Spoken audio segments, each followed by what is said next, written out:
Hi everyone, in this video I just want to show you a very simple 3-step routine to solve any question on uncertainty, which is the first chapter in JC1 Physics. So I'm Tsing from the A1 Physics. I specialize in secondary and JC Physics tuition, and let's start with the tutorial. Right, so in the first place, what is an uncertainty? Basically, whenever you measure something, let's say you measure the length of a book using a ruler, right? Let's say L, and you found that the book is 5 cm. But this book also has uncertainty associated with it because the ruler is not 100% accurate, right? So maybe you say is length of a book equals to 5 plus minus 0.1 cm.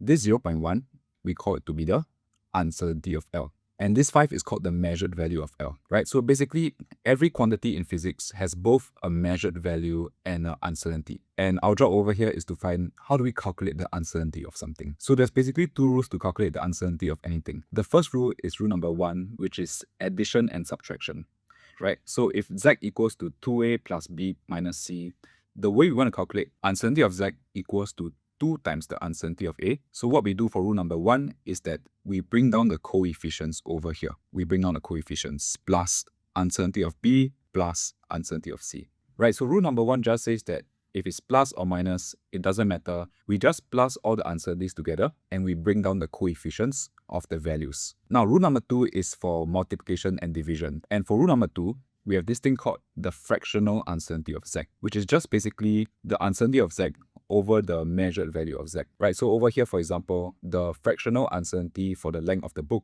will just be uncertainty of L over L equals to 0.1 over 5, right? That's called the fractional uncertainty of something. So rule number 2 says that for multiplication and division, what we got to do is we got to plus the fractional uncertainties together, right? So fractional uncertainty of Z equals to, over here, we don't care about the coefficients. So we ignore the coefficients of the numbers over here. So it will just be fractional uncertainty of A plus, over here rule number 2, we want to bring down the powers.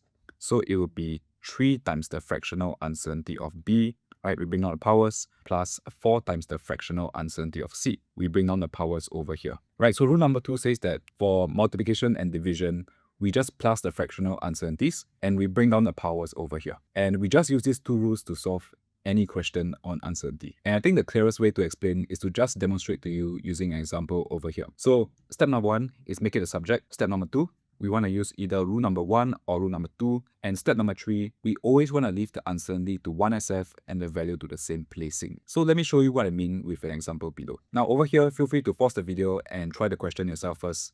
Over here, we basically want to find what is the value of G with its uncertainty, right? So step number 1, what we want to do is actually make G the subject of the equation over here. So now if we square both sides, we will get T squared equals to 4 pi square L over G. And if we bring G to the other side, we'll get G equals to 4 pi square L over T squared, right? So our very first step is we want to make G as the subject of the equation. That's step number 1. Now, very quickly, we want to calculate what is the measured value of G, right? So G equals to 4 pi squared. We take the measured value of L. So L over here actually has a measured value of L plus minus the uncertainty of L, right? If we want to find a measured value of G, we just use the measured value of L. So it will be 0.50. Remember, we got to convert cm to meters. So L will be 0.50 meters. So the measured value of G is 1.42.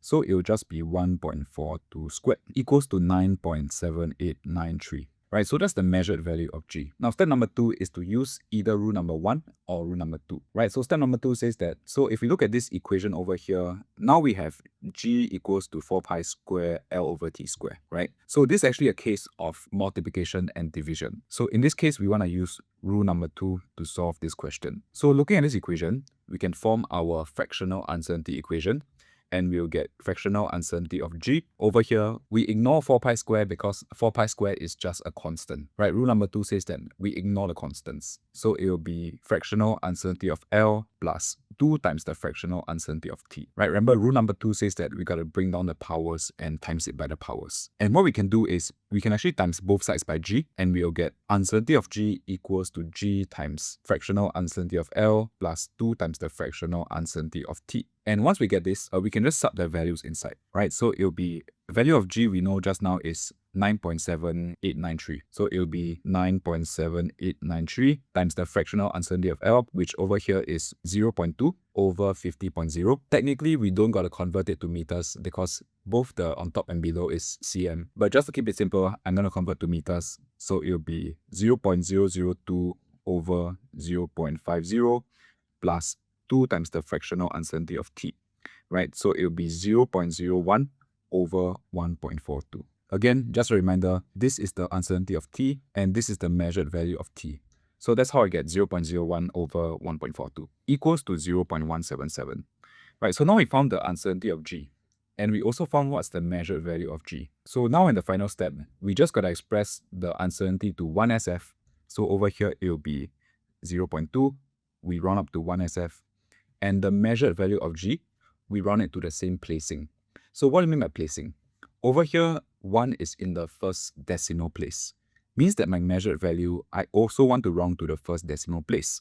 So over here, it will be 9.8 plus minus 0.2 meters per second square. And that's the 3 steps to solve basically any uncertainty question in physics. Right, so over here, we have another example. Feel free to pause the video, try the question yourself first, and right now I'll be going through this one last example. Right, so first step, we want to find the diameter of a steel ball. Right, let's call this to be L. First step is always we want to make L as the subject of the equation. So over here we can see to measure 4 balls, we take 4 minus 1. Right, meaning to say that if we want to take 4L, we need to take y minus x. Right, that gives us the length of 4 different balls. And over here we want to make L the subject, so it'll be L equals to y minus x over 4. That's our very first step. Now, very quickly, you want to calculate what's the measured value of L. So we sub in the measured value of y.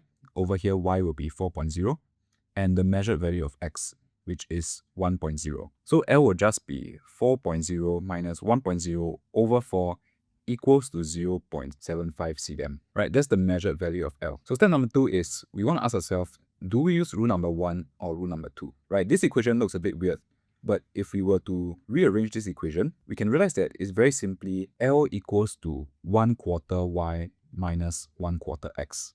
Right, we just bring the 1/4 on both sides of y and x. So right now we can recognize that this is actually a rule number 1 case. It's a case of addition and subtraction. Right, so we will get uncertainty of L equals to 1/4 times the uncertainty of y. Remember, rule number 1, what we do is we actually bring down the coefficients over here, plus 1/4 times the uncertainty of x. Right, rule number 1, we bring down the coefficients, equals to, over here, uncertainty of y is 0.1, uncertainty of x is 0.1. So it will be 1/4 times 0.1 plus 1/4 times 0.1 equals to 0.05 cm. Right, so over here, this is called the uncertainty of L. So once we got the measured value of L and we also got the uncertainty of L, the last step is to just leave the uncertainty in 1SF. Over here is already in 1SF.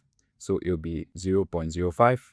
We leave to 1SF and the value to the same placing. Right, over here, the uncertainty is in the second decimal place. So the value must also round to the second decimal place. And just nice, it's already 0.75. Right, so we can do 0.75 round to the same decimal place over here, and that's how we present our answers. So really, that's just the 3 steps to solve any uncertainty questions in JC Physics. And yeah, I hope this video helped you in your JC Physics. And as usual, I'm Ting from the A1 Physics. I teach secondary and JC Physics tuition. And if you want to find out more details about my tuition or anything, you can just WhatsApp the number around the script. Right, you know where to find me. So see you in the next video.